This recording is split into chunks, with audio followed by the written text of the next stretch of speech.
बेटा निरहुआ, अरे तोरा लिए पहेली हम पहला एकदम तैयार रखे हैं और दर्शक भाई लोग के लिए भी पहेली है जो लास्ट में पूछा जाएगा। हाँ निरहुआ, तोरा पहेली अब तोरा सामने आ गया, एकरा लिए तू तैयारी कर लो और एक जवाब देने के लिए तैयार हो जाओ बेटा।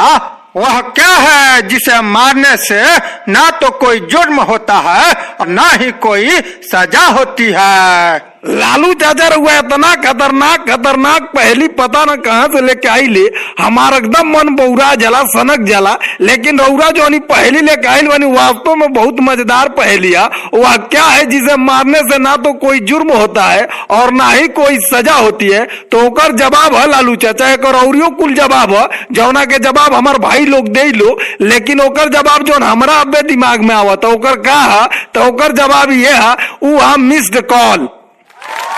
वाह बेटा निरहुआ, रे एक नंबर का जवाब दिया।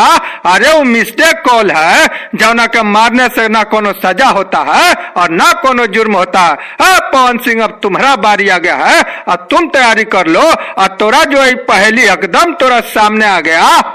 वह क्या है जो पूंछ से तेल पीती है और मुंह से आग उगलती है? बताओ बेटा पवन। जय हो लालू चाचा, और हर जगह जयकार हो के महाराज। इतना शानदार आपने मुझसे पहेली पूछा है, वह क्या है जो पूंछ से पानी पीती है और मुंह से आग उगलती है? यह बहुत ही सिंपल पहेली है लालू चाचा। एकर जवाब जौन होई वो हटे दिया के बत्ती। वाह बेटा पवन, अरे एक नंबर का जवाब तूने भी दिया। तोरा जवाब सुन के हम खुश हो गए। हाँ बेटा खेसारी, अब तोरा आ गया बारी और तुम कर लो तैयारी। और तोरा पहले जो है थोड़ा लेडीज जेंट्स से मिलता जुलता है, इसलिए तुम ध्यान देना बेटा खेसारी।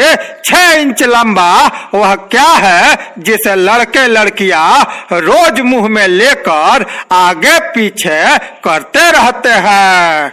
ए लालू चाचा, अरे वह हर बेरी हमरा से लेडीज जेंट्स से रिलेटेड सवाल पूछे नहीं और हर बेरी हमरा ही बतावे का पड़ेला। लेकिन आज वाला पहेली जौन रउआ पूछला बानी वो बड़ा खतरनाक बा। 6 इंच लंबा वह क्या है जिसे लड़के लड़कियां रोज मुंह में लेकर आगे पीछे करते हैं? एकर जवाब देल हमरा मुश्किल बुझाता। अरे रउरे तनी एकर जवाब दे दी ए लालू चाचा।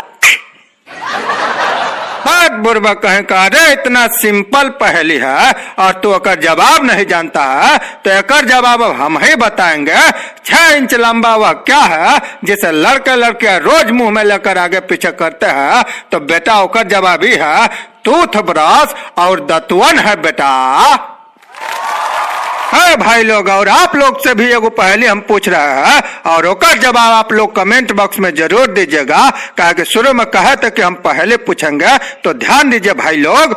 ऐसा कौन सा काम है जो लड़का और लड़के साथ मिलकर करते हैं? एक जवाब कमेंट बॉक्स में जरूर दीजिएगा भाई लोग।